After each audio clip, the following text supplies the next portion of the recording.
Kampi i Gjadrit në Lezhë vijon të jetë në fokus të mediave italiane.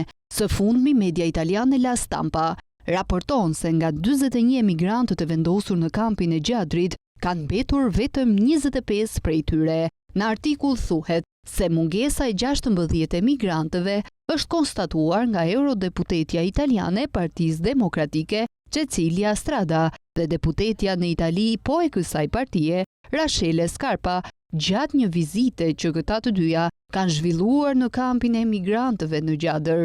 Strada dhe Scarpa shprehen se një person është dërguar në Shqipëri në datën 11 prill pasdite dhe është kthyer në Itali mëngjesin e 12 prillit pa hyrë fare në CPR. Për 15 personat e tjerë munges nga grupi, ata besojnë se 6 janë rikthyer në Itali për shkak të mungesës së konfirmimit të masës së ndalimit ndaj tyre.